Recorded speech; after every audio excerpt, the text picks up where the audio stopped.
What's better today, friend? Welcome to the Advantage Joy at Work podcast.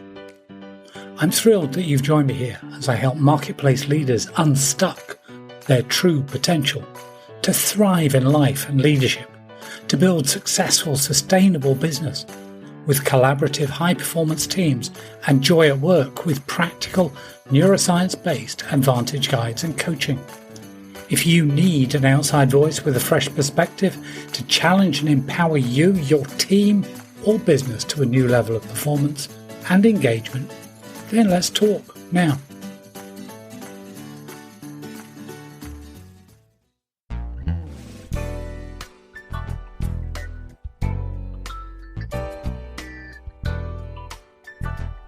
Fear, stress, anxiety, and depression in your brain. We're continuing our series on winning the war in your brain. In our last edition, we learned that fear, stress, and anxiety increase when we believe or perceive that our power, influence, or control are diminished or threatened by challenges that are beyond our control. Fear, stress, and anxiety are reactions. They're not illnesses. We have shifted our locus of control from us to them.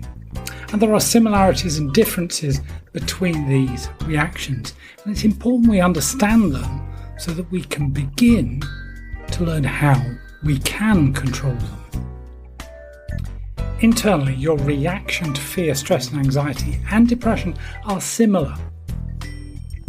Yet there are key differences in the triggers, the effects, and the time frame. Let's start with fear. Fear is an intense biological response to immediate external threat and a danger to your safety. Your response is usually intense, physical, and very short term. It's usually unsafe, negative, and unpleasant. During the event, time dilates. You see more, you feel more. By the time you think about it, the trigger is in the past, and you may then experience the euphoria of relief and survival. Adrenaline junkies thrive on that high and deliberately seek such challenges. Stress. Stress is your brain's response to mostly externally triggered challenges, changes, demands, or threats. That may trigger a physical response, but it's mostly psychological and short-term. It can be positive and helpful, it's called eustress then, or negative and unpleasant, distress. Both eustress and distress are of the moment. They are in the present. They are now. Eustress fires you up. Distress shuts you down. Eustress motivates. Distress demotivates. While anxiety is the result of internal tensions, fear and stress are externally triggered. Anxiety, internal tensions, creating fear about your ability to perform or address a future challenge. Your response may be physical discomfort, mostly mental, such as humiliation or rejection, but it can be very long-term if it's left untreated. Depression is an experience where you feel low most of the time, and you've lost interest in things you usually enjoy. You may also have changes in your sleep, appetite. You might feel guilty, demotivated, and generally withdraw from others. Well, what's happening in your brain? In the brain, fear, stress, and anxiety each have specific triggers for an individual, and each have certain reactions. Between trigger and reaction, a lot of what goes on in the brain is remarkably similar. It's worth reminding ourselves that a challenge we consider fearful, someone else may consider it a little stressful or even pleasurable. One simple experience I experience on a regular basis. I have a dog. She's a sweet but nervous rescue dog, about the size of a Labrador. Some people find her adorable. Others consider her to be very frightening. On the other hand, some people find snakes to be interesting and pleasant, whereas I run from them, even videos or images of them. There are 6 stimuli we're going to be talking about. Firstly, remember your brain's number one job is to keep you not dead. You are constantly scanning your environment for any threat that might compromise that situation, which can be anything that is deemed to threaten your circle of power. And you can go back to the last Advantage guidepost to look at circle of power if you haven't done that yet. Scanning for threats are your 5 senses, and these have 2 routes into the brain. Visual and auditory stimuli, sights and sounds, go to the thalamus in the brain. It's like a reception hub. The lobby of an office where incoming visitors are screened and sent to an appropriate office. If the sight or sound is threatening or deemed to be threatening, the amygdalae are signalled. Olfactory and tactile stimuli, smells and touch, have direct access to the amygdalae. That is, they go straight to the amygdalae. That's why you recoil immediately from bad smells or unpleasant touch. Fractionally later, from something you see or hear. Yes, 5 senses but 6 stimuli. When they pick up a threat, the information takes one of 2 routes in your brain. Route 1 is the shortcut. This is for smell, taste and touch. These stimuli bypass the thalamus reception desk and gain immediate access to the amygdala. This is why smells in particular can evoke such powerful responses. The amygdala informs other brain structures to respond to that perceived threat. Now, you've got something called your hypothalamus and pituitary gland trigger. And this triggers your adrenal glands to boost your stress hormones, adrenaline and cortisol. Too much cortisol short circuits the hippocampus, where you keep your memories, making it difficult to organise those memories. Your sympathetic nervous system, the SNS, is stimulated, which increases your heart rate and blood pressure. You sweat more, and even your skin tingles, all to prepare your body for action against the threat. Your freeze, fight, or flight response is activated, enabling you to increase your sensory awareness, and you can drink in more detail to better deal with the threat. Meantime, your digestive tract is shut down. This enables you to divert energy from digestion to responding to the threat. You may then evacuate your digestive tract in readiness for a survival response. See, lunch is less important than escaping the lion behind you. Route 2, this is what we call the high road. You hear or see something. That information heads to the thalamus, like the reception lobby of your brain, where it registers and is directed where to go. In the case of a sensed threat, that information is sent to the amygdala, which rings the alarm bells down via the locus ceruleus and the sympathetic nervous system, which signal the adrenal glands to release hormones called adrenaline or epinephrine and cortisol.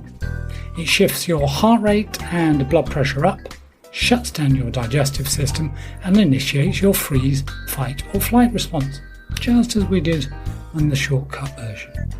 Whichever is your most default response to similar situations. The freeze, fight or flight response.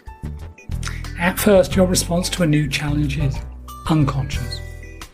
Your response to the fear of this new challenge is typified by this thing we call freeze, fight or flight response. Fight time. So you might get angry, blame others, or frozen. You hide your head and pretend the challenge isn't there, hoping someone else will deal with it. Or your mind simply shuts down with the enormity of the challenge. Or flight. You flee the scene and get away from the challenge. And all that happened in an instant, without any conscious thinking. That is, your brain and your body have responded to the stimuli before you have consciously thought about it. And this is a good thing, most of the time. At least in real emergencies, in the workplace jungle, or driving along the street, not so much. It's only after the sympathetic response is activated that your conscious mind gets involved in thinking about this.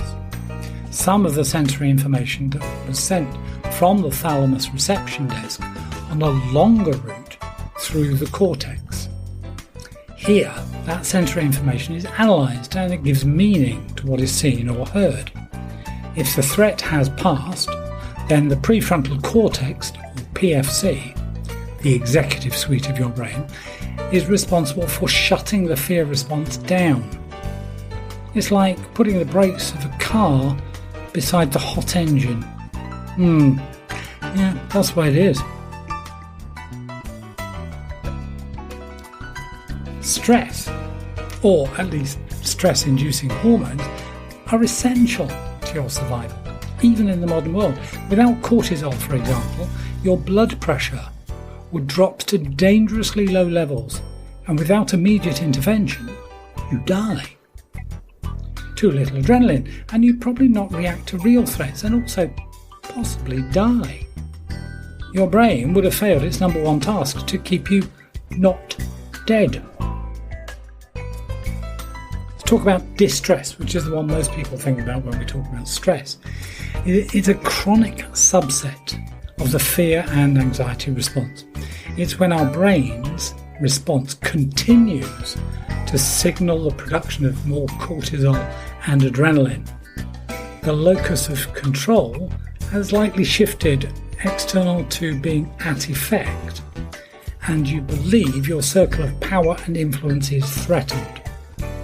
Stress manifests in the same way as fear, but it continues for longer and is perpetuated by the cortex, the Route 2 high road we described before. That is, your thinking determines that the threat is still present and requires the high alert response, even if your thinking is inaccurate, faulty, or toxic. Now, there's an upside of stress. Too little stress and you will be calm. Yeah, brilliant. It's perfectly fine if you intend to be calm and doing little. But if you want to perform, you'll need a little oomph. Eustress, as it is known, is the positive effects of stress. Or rather, when your thinking brain, cortex and PFC, alter the way you think about the negative threat as a positive challenge. That is, your locus of control shifts to being at cause. That is, effectively puts the brakes on an overwhelming stress response to a situation, keeping you in a productive action zone. And again, go and look at the notes to see where this perfect balance is, this arousal state. And it's all down to how you choose to view the challenge.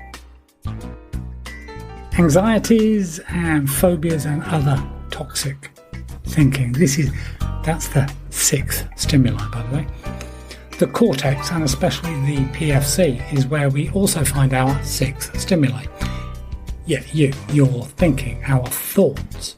It's when our internal thoughts and emotions, analysis, interpret stimuli as catastrophic or incorrect or irrational, and they inform the amygdala to commence or perpetuate the fear response. An example would be my phobia for snakes. Even an image of one sends my thoughts into a tizzy and triggers a fear response.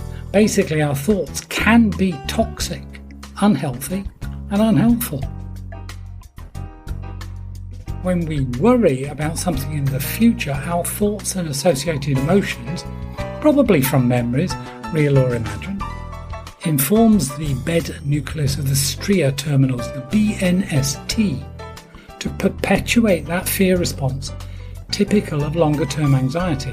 And even though the PFC should put the brakes on because worry about the future does, well, absolutely nothing positive ever, this irrational or stinking thinking is allowed to perpetuate, and hence the BNST gets reinforced to continue the fear response. This gives us the illusion of control we saw earlier. Raw sensory information attached to our emotional response then heads to the memory centre of the hippocampus for memory storage. One of the biggest problems that people face, often without realising it, is that what you fear, you focus on. Yet that is the very thing you fear is something that you instruct your reticular activating system, the RAS, to pay special attention. Without realising, what your fear infects, what you serve and worship, it's the centre of your attention, and it becomes your idol. Once the threat is past, we like to post-rationalise any disproportionate emotional response in a desperate attempt to regain that sense of control and power. This is where some people justify their explosive fit of anger as being righteous or the victim deserved it.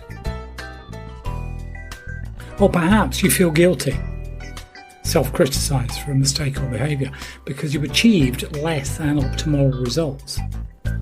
Guilt, oddly, enhances our sense of control.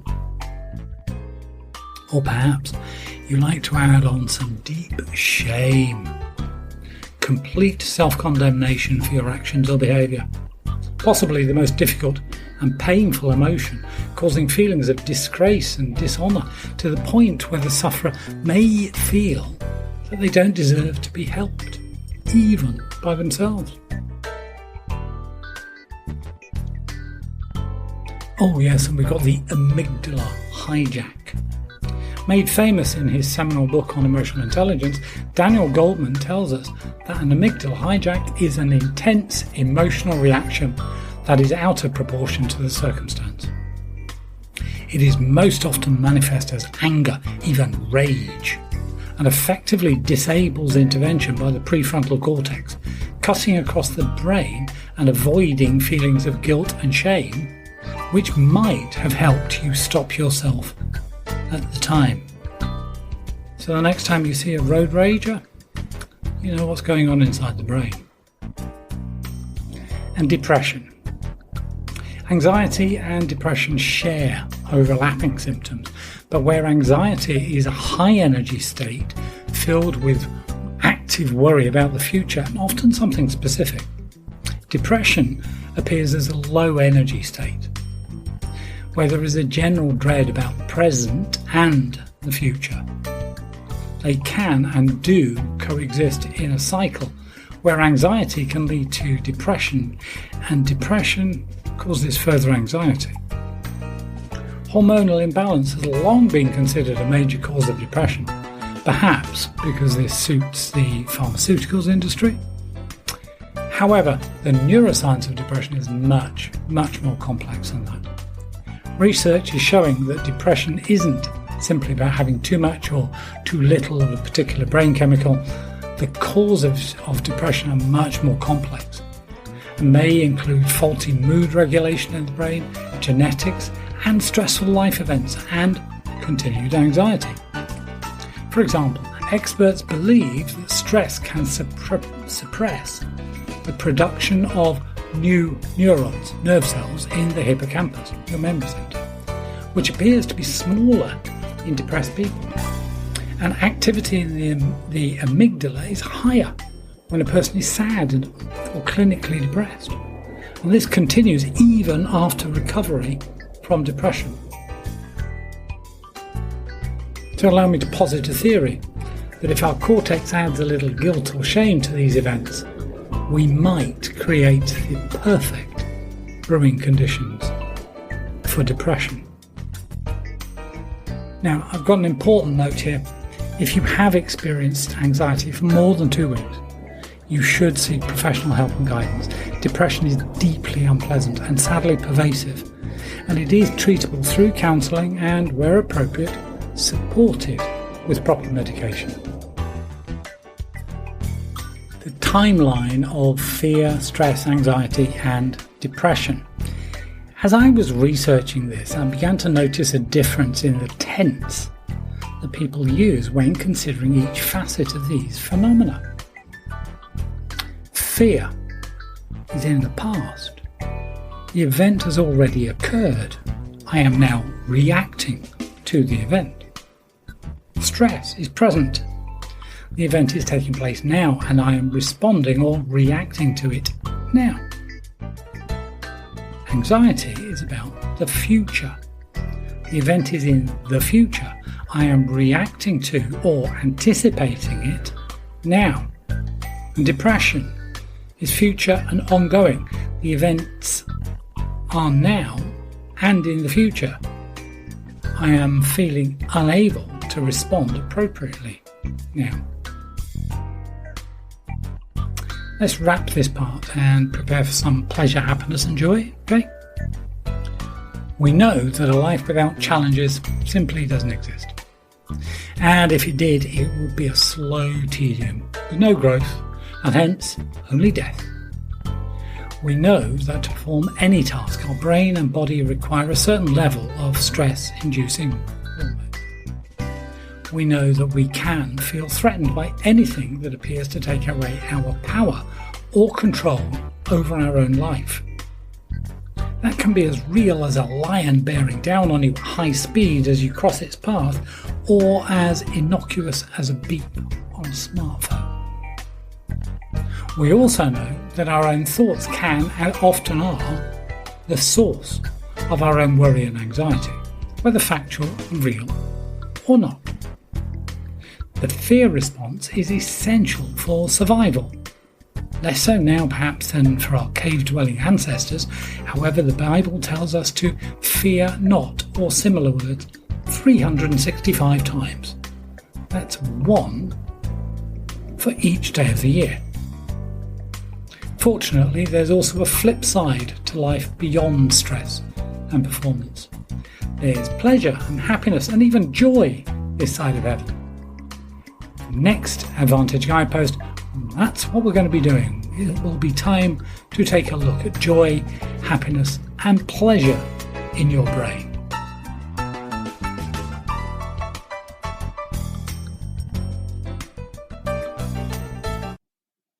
I'm Dr. John Kenworthy, and it's been my pleasure to share this Joy at Work Advantage Guide with you today. Thank you for joining me and supporting my work. Remember, if you ever think that you might benefit from an outside voice with a fresh perspective to challenge and empower you, your team or your organisation to a new level of performance and engagement, then let's talk now. You can follow the link at my website, joyatwork.coach. And if you know someone you know would benefit from this Joy at Work guide, please share this with them, either by sharing the podcast link, or if you're listening on the Joy at Work website, it's even easier to just click the share button.